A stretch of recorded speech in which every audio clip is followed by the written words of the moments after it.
பூதம் தங்கப் புதையல் என்பது ஒரு பாரம்பரிய தமிழ் கதையாகும். இதன் மூலமாக நாம் கலாச்சாரத்திற்குரிய மர்மம் மற்றும் ஒளியுணர்வு விவாதிக்கலாம். இது தங்கம், பூதங்கள் மற்றும் கடவுளரின் சக்திகளுடன் கூடிய ஒரு கதை. கதை: ஒரு காலத்தில் தமிழ்நாட்டின் ஒரு சிறிய கிராமத்தில் செல்வந்தர்களின் குடும்பமாக வாழ்ந்த மோகன் மற்றும் அவரது குடும்பம் நெறியைக் கொண்ட வாழ்க்கையை நடத்தினர். தங்கள் செல்வத்தினால் அவர்கள் பல கிராமங்களை உதவித் தரவில்லை என்றாலும், இந்த குடும்பம் அனைத்து உழைப்பையும் மனித நேயத்தையும் நம்பின. ஒரு நாள் மோகனின் மாமனார் நாகேசன் தனது பாட்டனுக்கு சொந்தமான பழைய நூல்களில் ஒரு தொல்லையை கண்டுபிடித்தார். அந்த நூல்களில் கிராமத்திற்கு பிறந்த தங்கப் புதையல் குறித்து விவரிக்கப்பட்டது. அதில் அந்த புதையலின் பாதுகாவலராக ஒரு துரோகமான பூதம் இருக்கும் என்றும் கூறப்பட்டது. பூதம் தங்கத்தை மட்டும் வணங்குவதாகவும் அதனை மாயமாக்கும் முறையை மட்டுமே நம்புவதாகவும் கூறியிருந்தது.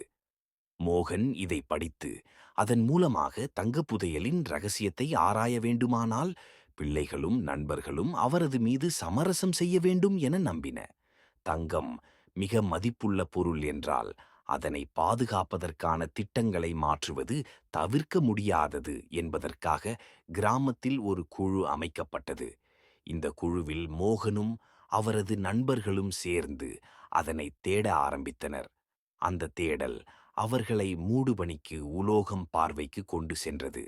தங்கப் புதையலை கண்டுபிடிக்க அவர்கள் பல சோதனைகளை எதிர்கொண்டு பூதம் அங்குள்ள காப்பாளராக அமைந்துள்ள குகையில் அடையப்பட்டது. அங்கே அவர்கள் பூதத்தின் எச்சரிக்கைகளை புறக்கணித்த போது அங்கு தங்கத்தை பெற முடியாது என்பதைக் கண்டனர். மோகன் மற்றும் அவரது குழுவினர் பூதம் அங்குள்ள துணிச்சல்களை நிமிர்த்திக் கொள்ளவும் பூதத்தின் விலகிய வரலாற்றைக் கொண்டு தங்கத்தை அடைய முயற்சிக்கிறார்கள். அந்த காலத்தில் தங்கம் அளிக்கும் போது அவற்றின் பயிற்சியுடன் தொடர்புடைய பலகாரங்களை கண்டுபிடித்தனர். ஆனால் அந்த புதையலின் எச்சரிக்கையை பின்பற்றாமல் பூதம் அவர்களை சிக்கிய நிலையில் விட்டது. நாகேசன் தனது அறிவியலுடன் அந்த பூதம் சக்தியான முறையை முறியடிக்க உதவ முனைந்தார்.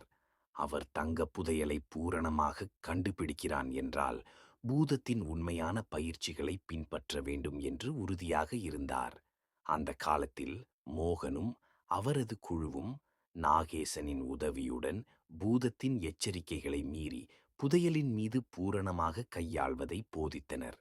பூதம் அந்த புதையலின் அனைத்து நம்பிக்கைகளையும் மாற்றுவதால் அவர்கள் உண்மையில் தங்கத்தை பெற்றனர். இந்த கதை புதையலின் அடிப்படையில் உள்ள மர்மங்களை, அந்த காலத்தின் கலாச்சாரத்திற்கும் மனித குரல் எனப்படும் உணர்வுகளையும் நுட்பமாக சுட்டிக்காட்டுகிறது. தொன்மம், எதிர்காலம் மற்றும் தன்னம்பிக்கையின் கருதுகோள்களை விவாதிக்கின்றது. முடிவு: மோகனும் அவரது குடும்பமும் தங்கத்தை பெற்றனர் என்றாலும் அந்த கதையின் மையம் அங்கு உள்ள பூதம் மற்றும் அவரது சக்தி பற்றிய நம்பிக்கையை பற்றி சிந்திக்க வைக்கின்றது. இது மர்மங்களை பற்றிய ஆராய்ச்சிகளுக்கு அடிப்படையாக கையாளப்படும் சிறந்த உரையாடல் ஆகும். வணக்கம். மீண்டும் ஒரு அடுத்த பதிவில் சந்திக்கலாம். தொடர்ந்து பயணிக்க சப்ஸ்கிரைப்